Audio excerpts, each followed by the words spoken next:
Hi friends, welcome to cooking Sparta. இன்றைக்கி ரொம்ப சூப்பரான டேஸ்டியான வெஜ் குருமா எப்படி செய்கிறதுன்னு பார்க்கலாம். இந்த வெஜ் குருமா சப்பாத்தி, பூரி, பரோட்டா கூட வச்சு சாப்பிட்டு பாருங்கள், ரொம்ப டேஸ்ட்டாக இருக்குங்க. வாங்க வீடியோக்குள்ளே போகலாம். ஃபஸ்ட்டு வெஜ் குருமாவுக்கு தேவையான மசாலா ரெடி பண்ணிக்கலாம். அதுக்கு ஒரு மிக்ஸி ஜாரில் கட் பண்ணி வச்சுருக்கிற 4 பீஸ் தேங்காயை சேர்த்துக்கலாம். இப்போது இதோட 1 டீஸ்பூன் சீரகம், 1 டீஸ்பூன் சோம்பு, 1 டீஸ்பூன் கசகசா, 20 முந்திரி எல்லாத்தையும் சேர்த்துக்கலாம். முந்திரி சேர்த்து நம்ம அரைச்சி குருமா செய்யும்போது இந்த குருமா ரொம்ப டேஸ்டியாக இருக்குங்க. இதை மிக்சியில் அரைச்சிக்கலாம். இப்போ பாருங்கள், இது பாதி அரைப்பட்ட உடனே இதோட 1/4 டம்ளர் தண்ணி சேர்த்து மிக்சியில் அரைச்சிக்கலாம். இந்த மாதிரி ஃபைன் பேஸ்ட்டாக அரைச்சிக்கலாம். இதை ஒரு பவுலில் ட்ரான்ஸ்ஃபர் பண்ணி எடுத்து வச்சுக்கலாங்க. அடுத்து ஸ்டவ்வை ஆன் பண்ணி குக்கரை அடுப்பில் வச்சு குக்கர் சூடானதும் அதோட 1 டேபிள் ஸ்பூன் நெய் சேர்த்துக்கலாம்.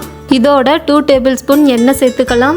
இது சூடானதுக்கு அப்புறமா இதோட 4 பட்டை, 5 கிராம்பு, 1 பிரியாணி இலை, 1 டீஸ்பூன் சோம்பு, 1 டீஸ்பூன் சீரகம் எல்லாத்தையும் சேர்த்து அதோட கட் பண்ணி வச்சிருக்கிற 2 பெரிய வெங்காயத்தையும் சேர்த்துக்கலாம்.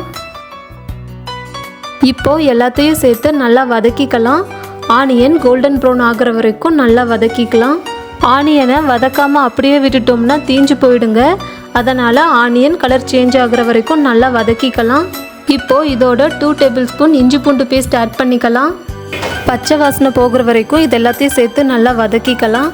அடுத்து கட் பண்ணி வச்சுருக்கிற ஒரு தக்காளியை சேர்த்துக்கலாம். இது எல்லாத்தையும் நல்லா மிக்ஸ் பண்ணிக்கலாம். தக்காளி நல்லா வதங்கணும். அதனால் இதோட 1/2 டேபிள் ஸ்பூன் உப்பு ஆட் பண்ணி எல்லாத்தையும் நல்லா வதக்கிக்கலாம். இப்போ இதோட கொஞ்சம் புதினா, கொஞ்சம் கொத்தமல்லி சேர்த்துக்கலாம். புதினா கொத்தமல்லி சேர்த்து வதக்கிறதுனால இந்த குருமாவுக்கு நல்ல ஃப்ளேவர் கிடைக்குங்க. அடுத்து இதோட கட் பண்ணி வச்சுருக்கிற 4 கேரட்டை சேர்த்துக்கலாம். இப்போது கட் பண்ணி வச்சுருக்கிற 15 பீன்ஸை ஆட் பண்ணிக்கலாம். இதோட 1 கப் பட்டாணி சேர்த்துக்கலாம்.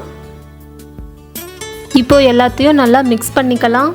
நான் பட்டாணியை நைட் ஃபுல்லாக ஊற வச்சுருந்தேங்க. நீங்களும் காஞ்ச பட்டாணியை யூஸ் பண்ணுறதா இருந்தால் நைட் ஃபுல்லாக ஊற வச்சு யூஸ் பண்ணுங்கள். ஃப்ரெஷ் பட்டாணியாக இருந்தால் அப்படியே சேர்த்துக்கோங்க. வெஜிடபிள்ஸை பொடி பொடியாக கட் பண்ணாமல் கொஞ்சம் பெரிய பீசஸாக கட் பண்ணிக்கோங்க. அப்போ தான் விசில் விட்டு எடுக்கும்போது வெஜிடபிள்ஸ் குலையாமல் நல்லா இருக்கும். அடுத்து 1 டீஸ்பூன் மஞ்சத்தூள், 1 டீஸ்பூன் மிளகாத்தூள், 2 டீஸ்பூன் மல்லித்தூள், 1 டீஸ்பூன் கரம் மசாலா எல்லாத்தையும் சேர்த்து நல்லா மிக்ஸ் பண்ணிக்கலாம். அடுத்து எடுத்து வச்சிருக்கிற மசாலாவை சேர்த்துக்கலாம்.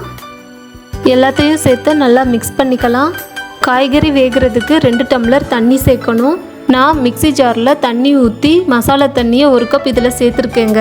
மறுபடியும் இன்னொரு கப் தண்ணி சேர்த்துக்கிறேன். எல்லாத்தையும் மிக்ஸ் பண்ணி விட்டு டேஸ்ட் பார்த்துக்கலாம். கொஞ்சம் உப்பு கம்மியாக இருக்குது, அதனால் 1/2 டேபிள் ஸ்பூன் உப்பு மறுபடியும் சேர்த்துக்கிறேன்.